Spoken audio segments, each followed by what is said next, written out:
No country has ever prospered that failed to put its own interests first.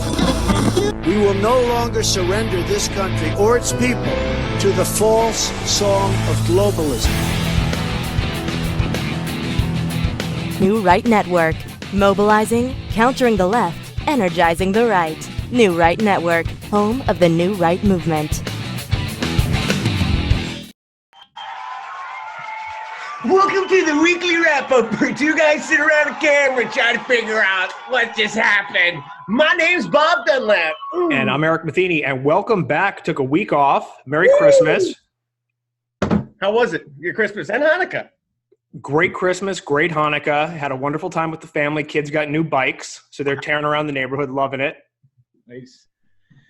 So what's going on? Well, the first thing I wanted to talk about is Pete Buttigieg, and not saying that he's a serious contender for president. I think he's going to slip in the polls, but he came out with a proposal that is emblematic of the state of the Democrat Party. He wants to legalize all drugs, not just marijuana, cocaine, meth, heroin, legal, use it, have fun. How do you feel about that? Now, again, we're conservatives. We believe in freedom, but don't you believe in standards above all? Yeah, of course it should be illegal because it's just a moral. We're going down this moral rabbit hole of it's leading to hell. It's unbelievable. Look what San Francisco. What's happened there? So you want that everywhere in the country? It's ridiculous, that proposal. Ridiculous. Well, that's the thing. When you adopt an anything goes attitude, then anything goes. And from drug use, look, if you want to use drugs in your own home, I suppose whatever you put in your body is entirely up to you. But the problem is when it becomes mainstream, when it becomes accepted and it's no longer judged by society, then anything goes from that behavior. Look at San Francisco, look at Los Angeles, homeless encampments, people shooting up in the subway station. All of a sudden, their problem becomes a societal problem where everybody's got to deal with the aftermath. And not to mention the drugs lead to other crimes. These people are going to break into homes to support their habits. They're going to be shooting up in the streets, in the subway station. When you and your kids are walking, trying to get somewhere, you're going to have to step over 50 junkies like they already do in San Francisco.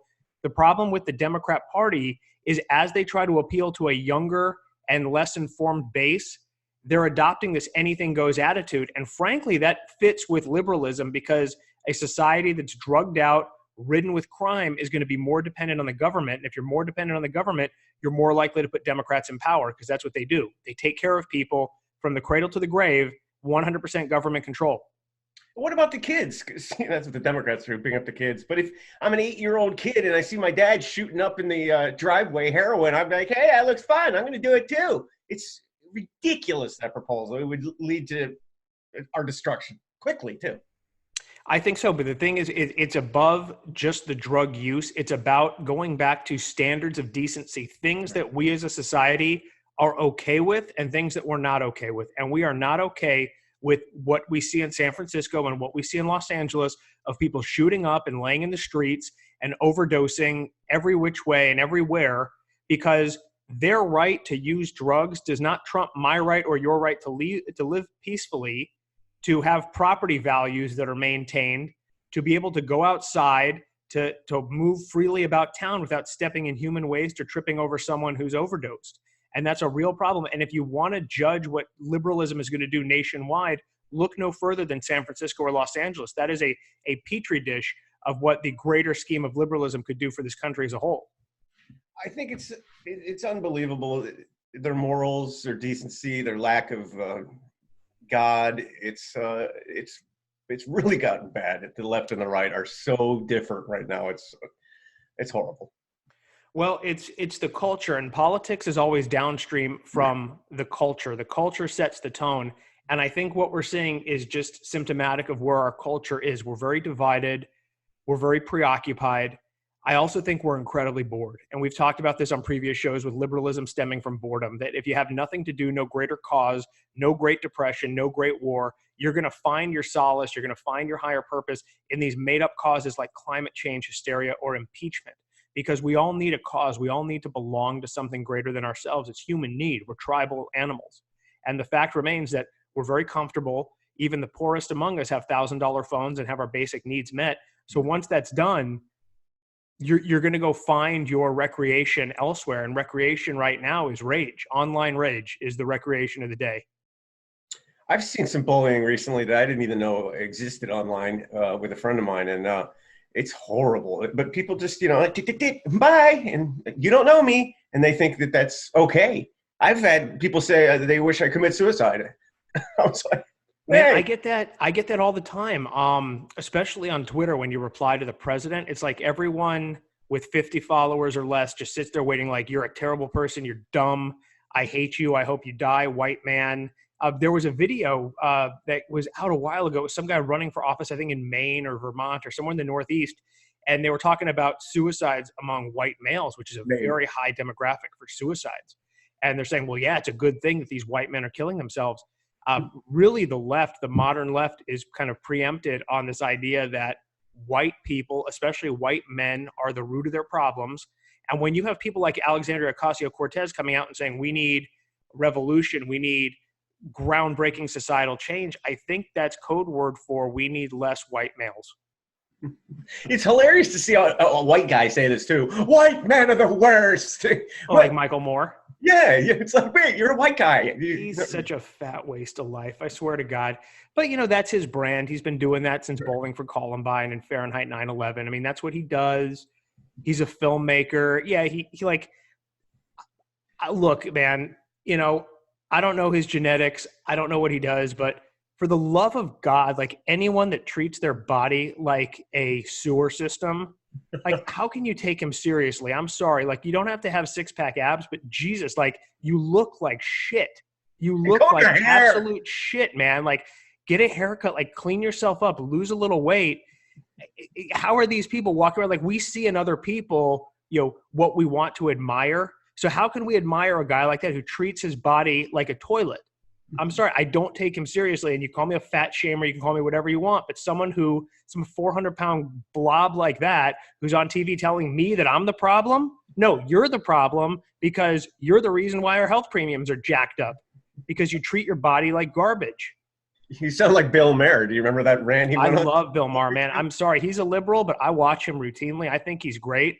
I think he makes a lot of points that are valid. So yeah, he's said stuff like that. I agree. He gets a lot of flack for it too. Yeah, fat shaming, pretty much. But hey, like you said, our health insurance are sky high because of people like him that don't care about what they put in their mouth. Yeah, but you know what? But shame, that's one thing and that goes back to being homeless and being a drug addict, is we've taken shame out of our culture. We used to be a great culture of shame. And I'll give you a prime example. I graduated college in 2004, really not that long ago. And when I graduated school, nearly everybody I knew had a job. Any kind of job, doesn't matter. You could be waiting tables, whatever it is, you had a job and you were not living at home. If you didn't have a job and you lived at home, there was shame placed upon you.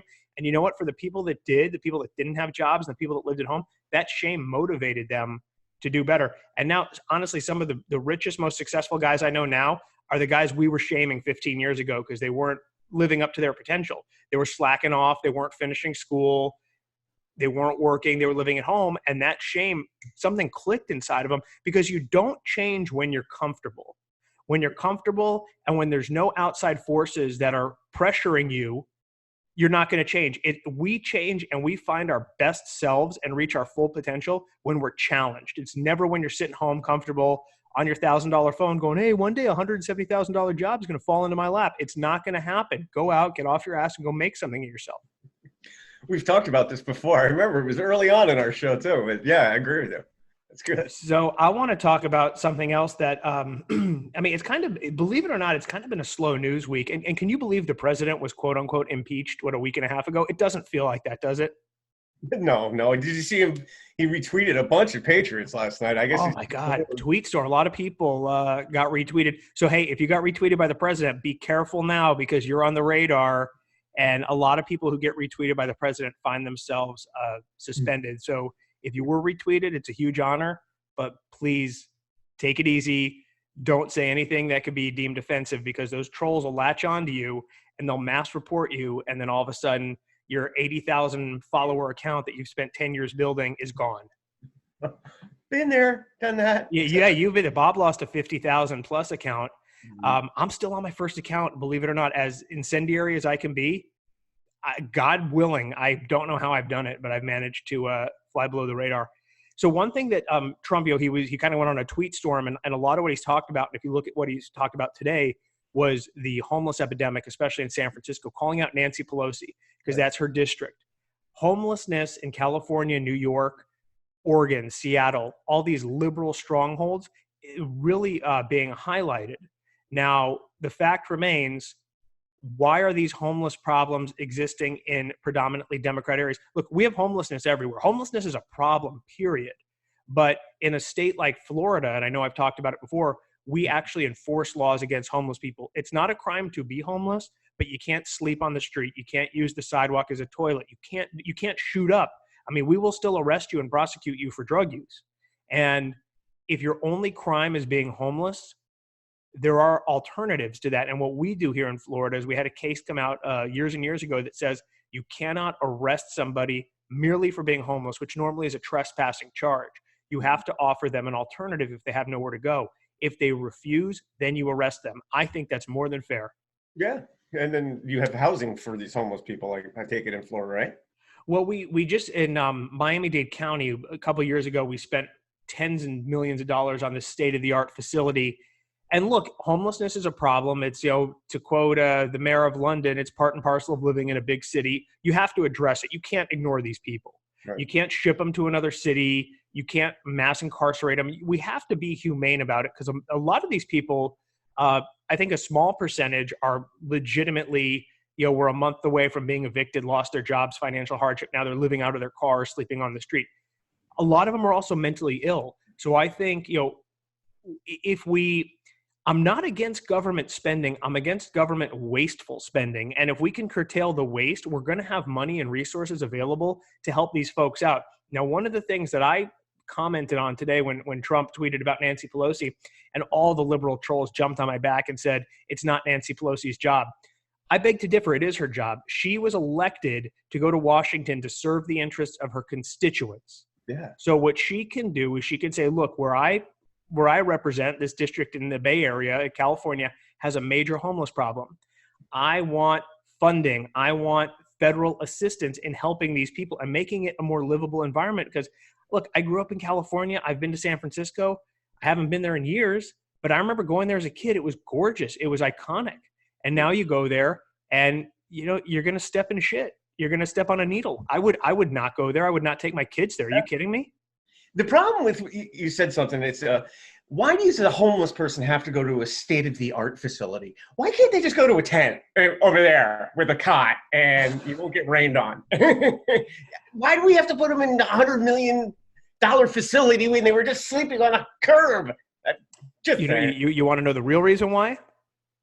Because the city has to spend more money so they get more money in their pocket. So if I'm a city commissioner and I can say, hey, we're putting together a $200 million homeless facility when we could easily do it for $2 million, I want to get my kickback. I want to get my $100,000 in an envelope. Come on. I mean, this is how the swamp works, man. I mean, we're seeing it, especially with Hunter Biden, with Nancy Pelosi. She's worth hundreds of millions of dollars. These people go to Washington. You don't even have to go to Washington. You go to City Hall. You stay there long enough, you're going to make money. It's just that's the swamp. The swamp. Human nature is to be greedy, is to be corruptible. And if you're elected and someone says, hey, if you hire my firm to build this homeless facility, and who cares? It's tax dollars. It's not coming out of your pocket. Get me that $200 million contract, and right. That's going to be a nice shiny Porsche you get. Kind of like what Obama did with he had a Common Core, the publishing company that did the book. Now gave him $65 million for his book. It's just a kickback. Well, the Clinton Foundation was a criminal enterprise. I mean, they're talking about that. It's coming out more and more, even though it's been known for years, where the company that wanted the Uranium One deal, the company that wanted the uranium rights in Russia, gave the Clinton Foundation a $2 million donation. 2-3 weeks later, Secretary of State Hillary Clinton signed off on the paperwork to get the company the rights that they needed and basically sold 20% of our uranium to Russia. Can we not get that back under national security, something? I think you'd have to see a prosecution of the Clinton Foundation and of Bill and Hillary Clinton. I think they're the two of the greatest criminals in American history, but I don't think we're ever going to see it. I know people want to see justice, and everyone's like, boom, pow, arrests are coming. I'm not as optimistic about that. I just don't see it coming. I think that Donald Trump is one man. I think what he is up against is, 100+ years. I think it goes back even farther because we talk about the Federal Reserve, and that was essentially started by a couple of rich guys on a hunting trip. So, I mean, look, it all boils down to seeds of power. And I think that's just probably far more than any one person can take on. I think he's doing a great job of exposing it, but I don't know how much he's going to be able to do to combat it, if that makes sense. Yeah, he put a tweet out about Nancy Pelosi's son also on the board over in Ukraine. It was I even think John Kerry's son was in on that scam. The stepson had a deal with Hunter Biden. They were hedge fund managers in China. They got like $1.5 billion from China.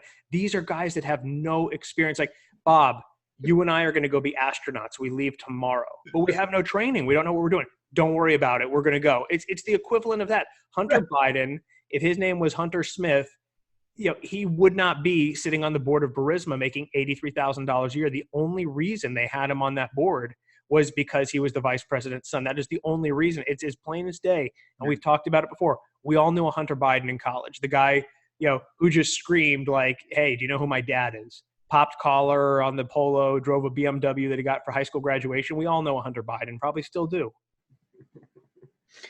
I agree with you. I definitely knew one of them.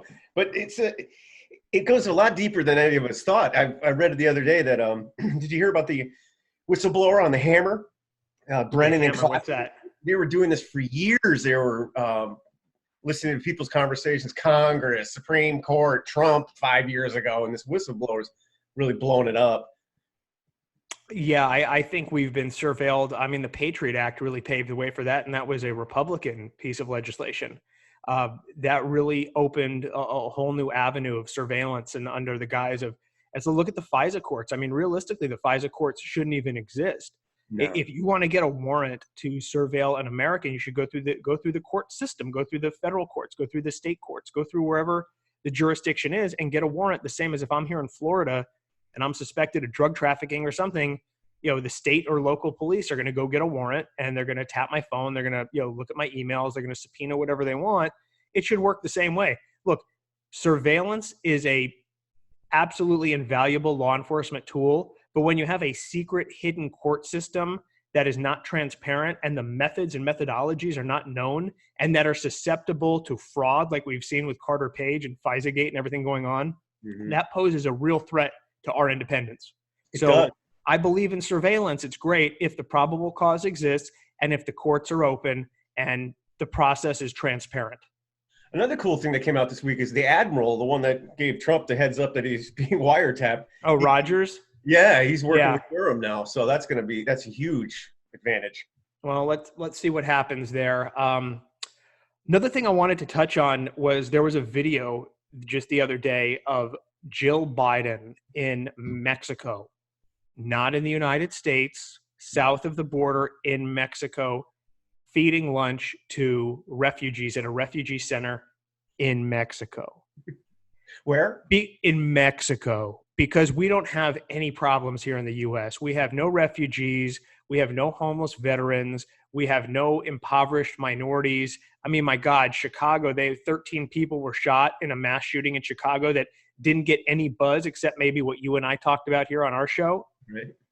What the optics, look, going to a homeless shelter, going to a refugee center and feeding people is pure optics. We know that. Jill Biden probably showed up, got her makeup done. The camera crew gives her 5 minutes of footage and she was probably out the door.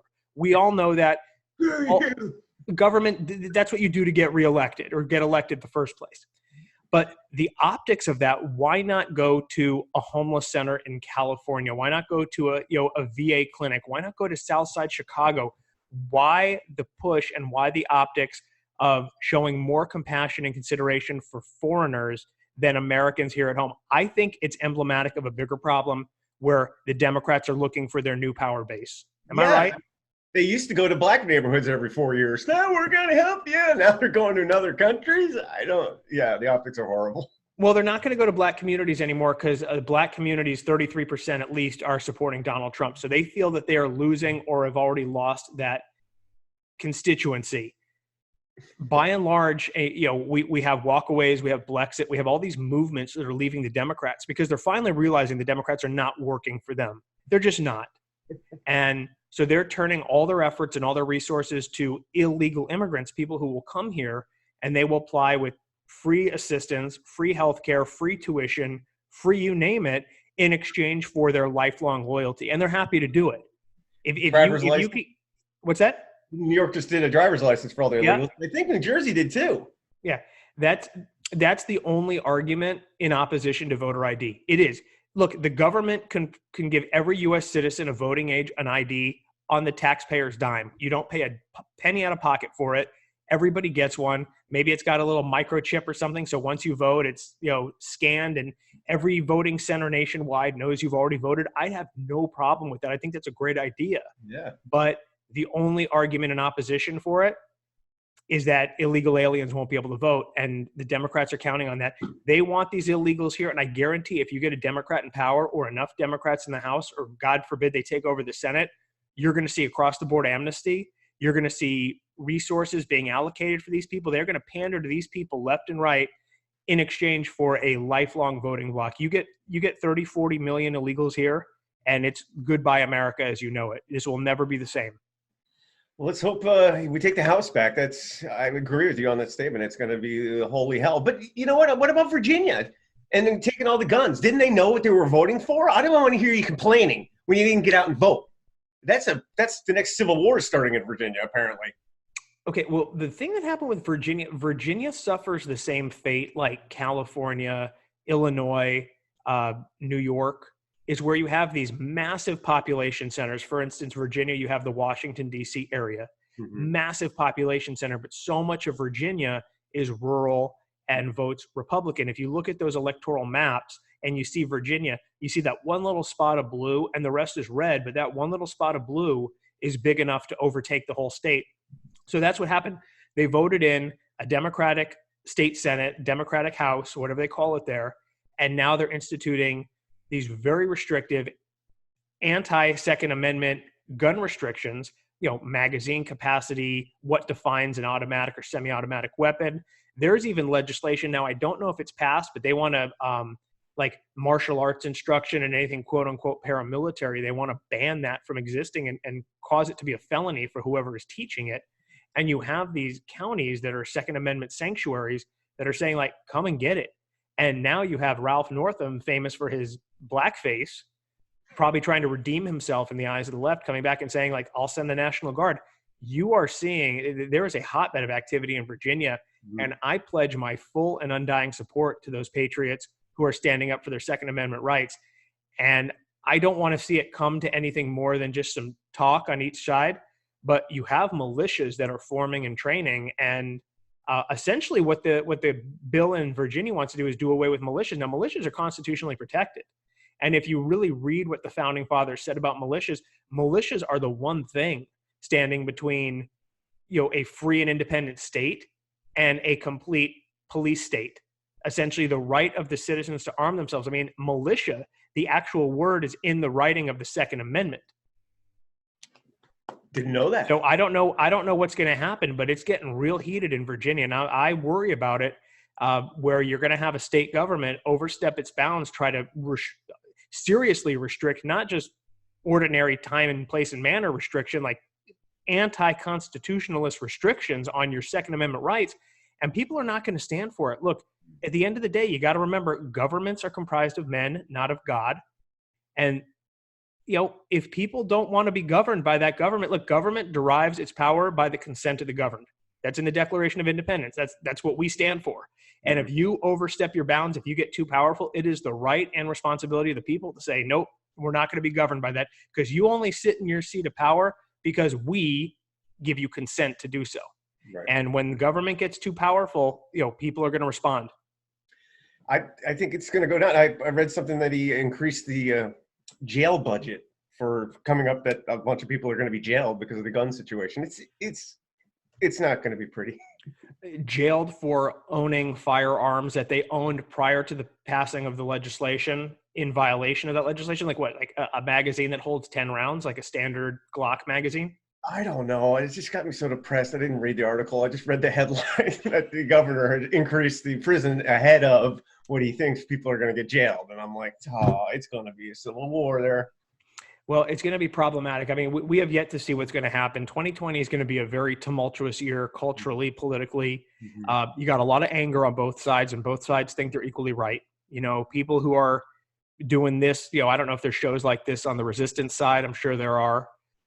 They're not as good, but I'm sure they're there, and they believe in their cause as much as we believe in ours.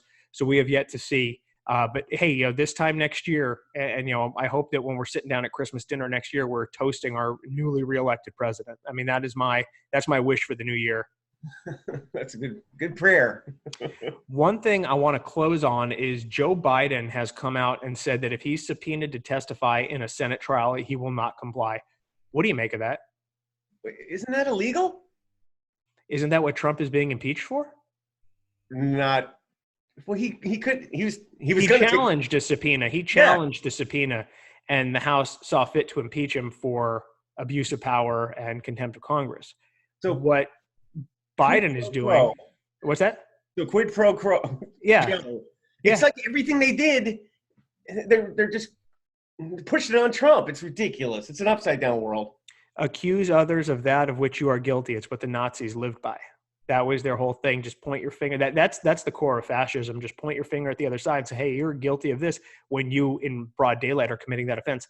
Now, Trump, when he and the White House were subpoenaed during the investigations into impeachment, he challenged the subpoena, which you can do. If you get a subpoena, you can challenge it, and the subpoena is stayed until a judge rules on it. Now, Biden has just come out flatly and said, I'm not going to comply with it. So I don't know what that means. Is he going to take it to the court and challenge it, which he has every right to do, and then a court will decide whether he needs to testify or not? Or are they going to give him a pass on that? Is he just going to say, no, I'm not going to show up? And will the Senate Republicans have the balls to hold a former vice president in contempt of Congress? Will they have the balls to do it? Even if he does take it to a court, he'll just take it to a liberal judge, and they'll say, no, you don't have to show up. So it's if it did, boom. So that's. But I don't get the hypocrisy. Is that okay? So Pelosi won't send the articles over because she's worried about a fair trial. And Schumer says, well, we need to hear from witnesses. We need more evidence. And Trump, in his defense, may call Joe Biden because his testimony may be germane to his defense as to why he did the things he did. And that if Joe Biden was in a foreign country offering a loan guarantee in exchange for the firing of a prosecutor who was investigating his son and his son's company, and if the fact that the son was sitting on the board is questionable at best, doesn't Donald Trump, in his own defense, have the right to call these witnesses? And wouldn't that be a fair and open trial? Fairness exists on both sides. Not to the liberals. Not to the liberals. No, not at all. So that's where we, sit right now, and we'll have to see what happens with Joe Biden. We'll have to see if this thing even goes to the Senate. I mean, it's like, honestly, and I was talking to my wife about it today, and I told her as I was prepping my show notes, I said, I really don't want to talk about impeachment. She's like, please don't. I'm so sick and tired of hearing about it. And I think we are. It's so underwhelming, and it's not the top news story anymore. It's so 2 weeks ago. It's just such an underwhelming process, and nothing's going to happen. I talked to my liberal friends in California, and they all know that Trump's going to win re-election. They all kind of begrudgingly go, oh, yes, he's going to win.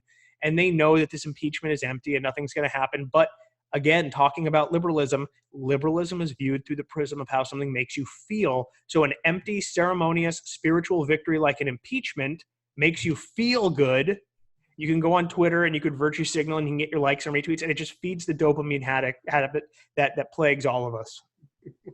Oh, their feelings. No. Feelings, man. That it? With that being said, guys, thank you. This is the last show of 2019 because next Wednesday is New Year's Day. So I imagine we'll be taking New Year's Day off. We'll come back to you next Saturday. And hey, also want to thank you guys. We had the highest viewed show last Saturday, highest viewed by far in the short but illustrious history of this show. Thank you. Thank you. God bless and Happy New Year. Come 2020. God bless.